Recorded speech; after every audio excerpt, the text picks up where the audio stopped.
Mga kaparmer, nandito tayo ngayon sa palid. Nakarating na kami. Ito po yung pinabakura natin, oh. At kitang kita po yung tubig.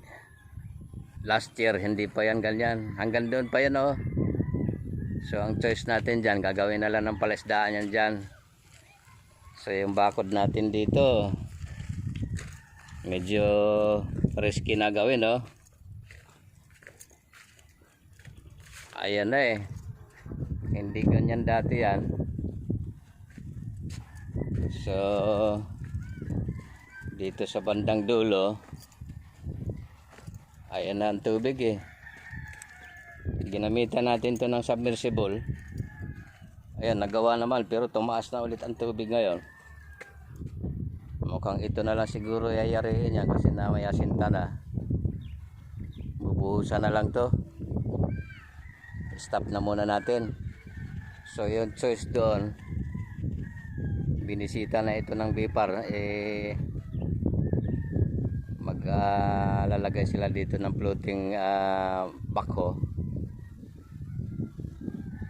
Magagawa ng mga pilapil dyan. Gagawin na lang palaisdaan. 2 hektarya bali nawawala dito sa area, nagiging flooded. Tama yung kalkulasyon ng ng climate change. Kasi nung last year 2020, nagiging palayan pa namin yan, oh. So ito na lang natira na hindi pa naabot ng tubig, saka yung dito.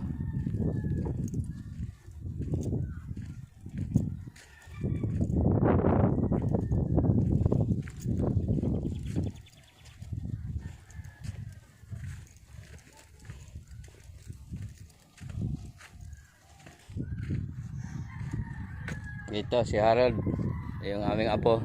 Ayan, nagpapalipad na saranggula. Mag-hi ka nga, Harold.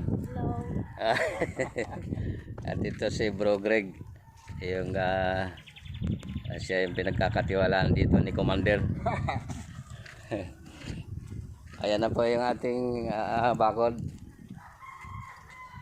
Ayan, halos nayari na dito.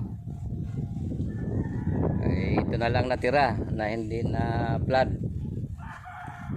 Doon flooding na, flooded area na doon. So meron pa rin tayong paraan dyan. Pag dumating yung backhoe ng gobyerno na maglagay ng mga pilapil, magkakaroon tayo ng palaisdaan. At tama-tama naman yung ginawang pinto kasi yung truck. So ito, ayan na yung bakod natin hanggang doon sa. At ito yung saging na galing sa farm.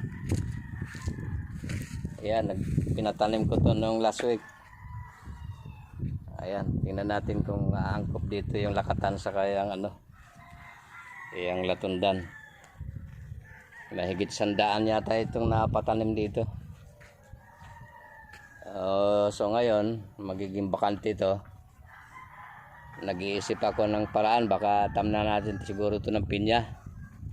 Marami tayong pinya doon, bro, na kawayan. Na pwede nating ayan po yung bakod natin hanggang doon sa labas.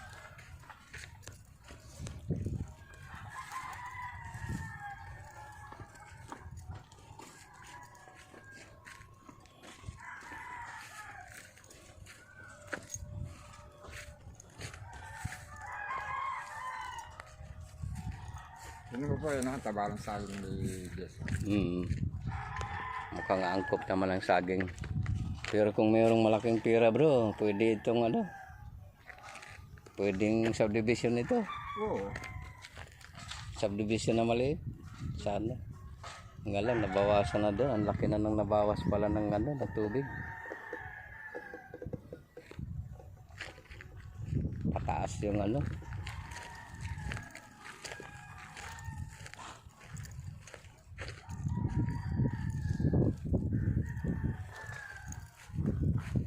Yan po yung bakod. So magmula sa bakod na yan hanggang dito sa kabilang bakod, siguro nasa Medyo makitid lang sa ang 40 bro, ano? Mga 40. Mga 40 meters. Tapos mahaba. 40 meters by 100 meters.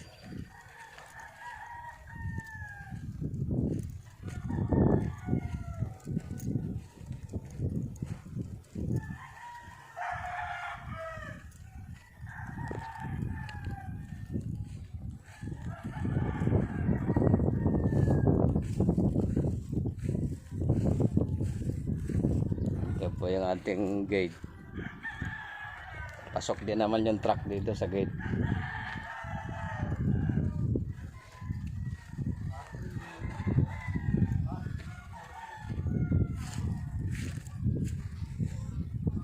Ayan po, yung bakod.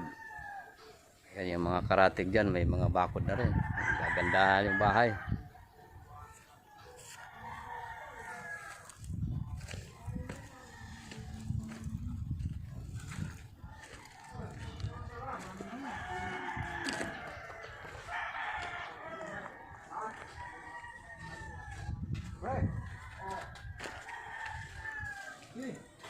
Ano Meng? Ayos na? Hindi ka na kabado? Hindi na kuya. Ayan, ay, nakalimutan yung sahod ng isa. Akala niya nawala na siya ng tira. Okay na. Ito yung ating mga yung ating manggagawa. Yung mga magigiting natin na mason. Ayan yung kanilang mayor, oh. Mag-hi ka nga dyan, Brad. Yan si Rone. Good afternoon mga idol. Yun. Ito yung kanyang mga katulong sa paggagawa.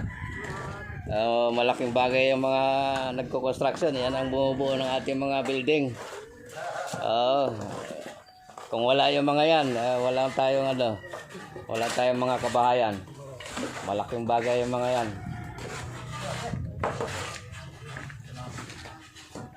Ito yung nasungki dito na bakante.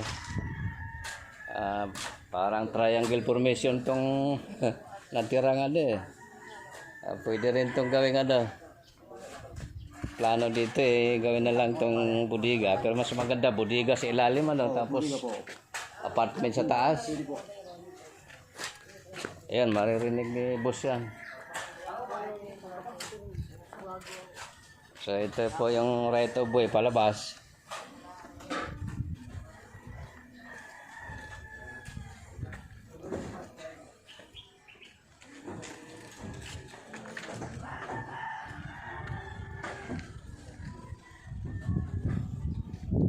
Nung nakaraan kasi wala pang bakod to, tinatapunan lang ang basura. So ito okay na, bakod na natin.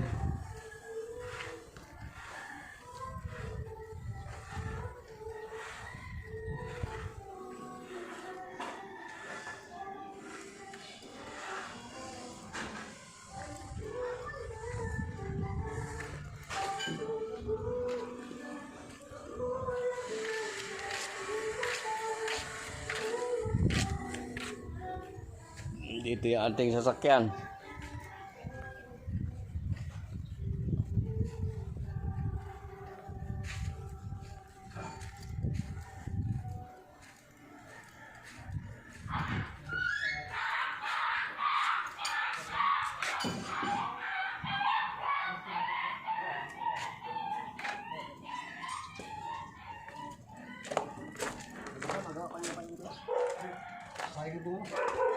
Dapat tapusin na lang niya yung doon sa padulo, Ronnie, para hindi masayang yung graba. Tapusin na raw yung Ronnie.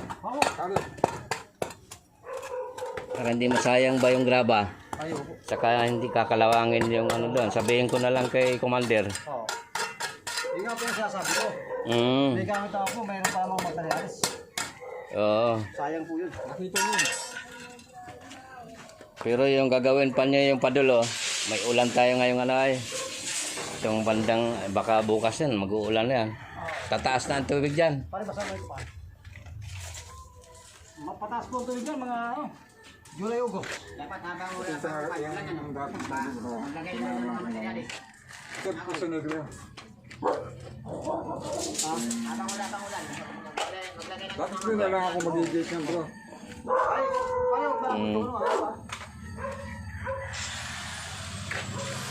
Dapat pala sa'yo, Bro Greg, may ano ka, matatambak ka na itong sa'yo para tumaas. Oh, ganito dapat kataasan.